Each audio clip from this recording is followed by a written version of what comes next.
Hello, I'm Dave Hollingworth. Welcome to the course and thank you for joining me. Let's start by taking a brief look at what you're going to learn throughout the course. In section 1, we'll look at MVC concepts and why using a framework is recommended. We'll install and configure a local web server and set up the project. In section 2, we'll create the router and the front controller, which are the central part of the framework. In section 3, we'll add advanced routing capabilities. First, making sure we know all about how to use regular expressions. In section 4, we'll add controllers and actions to the framework, and we'll also learn how to automatically load classes without explicitly requiring them, and how to organize classes using namespaces. In section 5, we'll add views, including learning how to secure your site from cross-site scripting attacks and how to use templating engines. Section 6 deals with models, the part of the framework that deals with data. We'll create a sample database and check we can connect to it, and see an introduction to the PHP Data Objects library. In section 7, we'll look at application configuration and error handling, how to configure the application, and how to customize this behavior depending on the environment, development, or production. And finally, in section 8, we'll sum up all we've learnt and have a brief look at some popular frameworks like Laravel. Throughout the course, we'll be building a complete framework from scratch. To get the most out of the course, I recommend you follow along by implementing the code yourself and trying it out to see exactly what it does. For this, you'll need a web server, but we'll cover installing that in the first section. All the code and any other resources like website addresses shown in the videos is available to download in the resource section of each video. You can get to that by clicking on the View Resources button at the top like this. And then you can access the resources and download the code.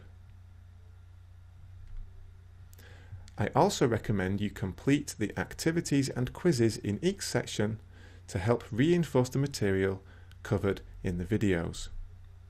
And of course, if at any time you need help, please don't hesitate to start a new discussion in the discussion section like this, or send me a message. Don't forget, I'm here to help you learn, so if I can help in any way, please let me know. So if you're ready, let's get started. The problem with writing web applications: how not to structure your code. So you're writing a web application in PHP, for example, a blog. So you start with your homepage, index.php. The first thing you might do in this file is connect to a database and get some data from it. Then you might want to display that data, so you add some HTML. Then maybe you've got a form in your HTML too, and you need to add code to process the form if it's submitted in the same file, and so on. Very quickly, a PHP script can get complicated, with application logic all mixed in together with the presentation code, even if you're using classes and objects to organize your code. So let's have a look at how your files might be structured. Let's start again with index.php. Then maybe you want another page that's a list of blog posts. Then perhaps a page to show a single post. Then of course all of these need access to the database, so you create a separate file with the database details in it. Then you include that file in all the others that need database access. Then maybe you want an admin area to administer users. So you create a folder and a file inside that, which of course needs access to the database as well. And so on. As you add files, it can very quickly become unstructured, unmanageable and unmaintainable, with includes everywhere and presentation code all mixed in with the application logic. The code that does stuff is mixed all in with the code that shows stuff. Basically, the traditional way of coding PHP, the web address maps directly to a script in the file system like this. And this is how it can get complicated. So what are the main problems? Well, it's difficult to maintain the code. As the script files are unstructured, you might even have horrible includes that are including files on several different levels above the file that you're using. It's difficult to develop, as the application logic is all mixed up with the presentation. A programmer and a designer can't work on the same file. A designer could break your application logic, and a programmer could break the design. And it's potentially insecure. Database passwords are in a file in a publicly accessible folder in the web folder. So what's the solution? Well, one solution is to use a framework. So what's a framework? A framework is a library of code. It provides structure that you can use to build your application on. You can code faster, more than one person can work on the code at once, and the code is less complicated, so it's therefore easier to maintain. It's also more secure. Database passwords and other configuration information can be stored outside of the publicly accessible web folder. One of the most common and easiest to understand types of framework is MVC, Model View Controller, and we'll take a look at this in more detail in the next video. The MVC pattern, what it is and how it can help you to write better code. The Model View Controller pattern is a way to organize your code that separates it into three parts: models, controllers, and views. It's basically separating out the code that does stuff, the application logic, from the code that shows stuff, or the presentation. Let's have a look at each component in turn and what it does. Controllers are what the user interacts with. They receive a request from the user, for example when they click on a link, type a URL into an address bar, or submit a form, decide what to do, and send a response back. Deciding what to do could mean accessing data in a model, sending back a view or HTML, or even redirecting to another page. It's the only component that interacts with the models to get data. Models are where an application's data are stored. They are responsible for storing and retrieving data, usually in a database, and they know nothing about the user interface, nothing about HTML. Views are what the user sees on screen, so basically the HTML.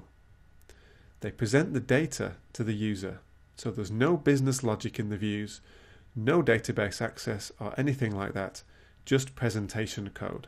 They know nothing about the models.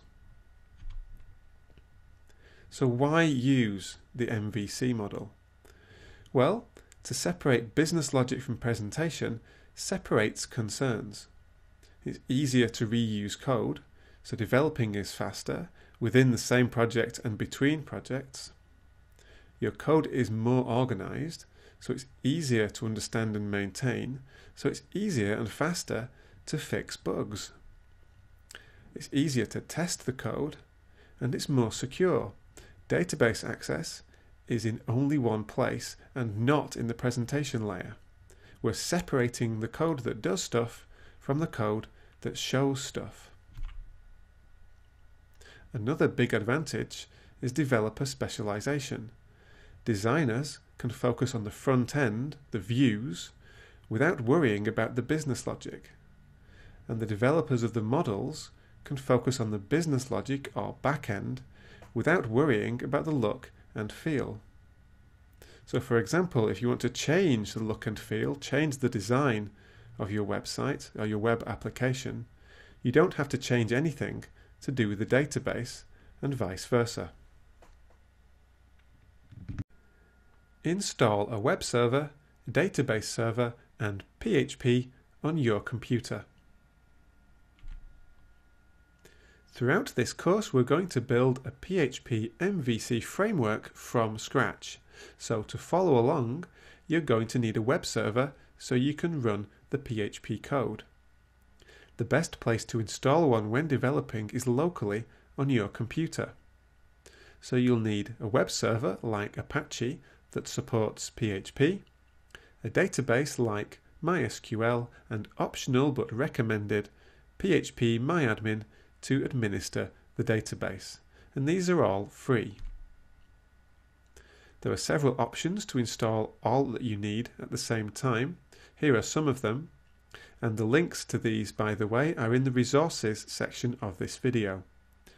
I'm going to install AMPPS, but any of these are good options. So to install AMPPS, we go to the website, to the download section, and choose the download for your particular operating system, and follow the installation instructions when you've downloaded it.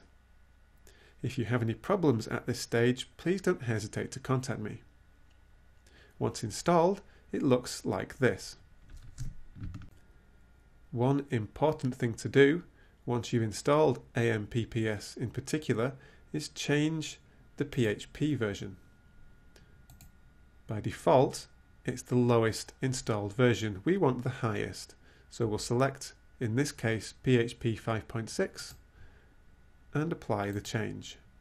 That way we have the version that we need to write the code. So now if we go to localhost in a browser, we get to the AMPPS control center installed on our local web server. We're not actually going to use any of this, we're just going to use the web server directly. If we go back to the control center and look at this log at the bottom, the first line is where the AMPPS program is installed. So let's have a look at that. So here are all the AMPPS files. If we go down to the bottom, we see a www directory, and that is the root of our local web server. That is where localhost is. If we go in here, we see there are no files at the moment, so let's just create one to make sure we have PHP working properly. So let's just write some very simple code that echoes out a simple message, and if we see hello in the browser when we go to localhost, we'll know that PHP is working properly. Let's save this as index.php, like that, and then if we go to localhost in a browser, we see the message which confirms we have PHP working correctly, and now we have our web server set up so we can start building our framework. Start writing the framework. Create the folders and configure the web server. First, let's create the folder structure for our framework. Remember, we're not mapping files and folders to URLs directly, but we'll look at this in more detail in the next video. So this is the root of our web server, where our index.php file currently is. First, let's create a folder for the application files. This is where our application code is going to go. Controllers, models and views. Let's create subfolders for each of those. Next, let's create a folder where our framework code is going to go. In other words, the core of our framework. Next, we'll add a folder for log files. Next, a public folder, which is where the publicly accessible files go, and we'll come back to this folder in a moment. And finally, let's add a vendor folder, which is where we'll put any third-party library code. So here we have our current web root, and if you have these folders left over from your AMPPS install, you can safely delete those. So let's go ahead and create the folder structure, and there we are. So as I mentioned, the public folder is the only publicly accessible folder, the only folder accessible to the web. It's the root of the web server. In other words, the folder that localhost points to. The front controller, which we'll discover in the next video, and any static files like CSS, images, JavaScript, and so on, go in here.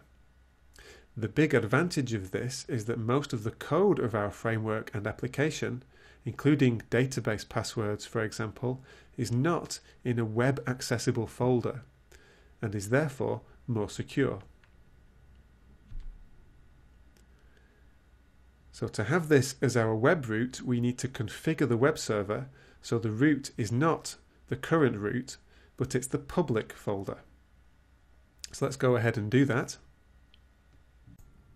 So here we're using AMPPS, and to change the configuration in Apache in here, we go into the Apache section and click on Configuration. And what we need to do is scroll all the way down the localhost virtual host settings and change the document root directive. And we're just going to add public to the end of that. Simple as that. We'll save that file. And now we need to move our index.php into the public folder. So let's go ahead and do that. And we'll just change this so we know we're getting the changed file when we restart the web server and have a look. So let's go ahead and restart the web server.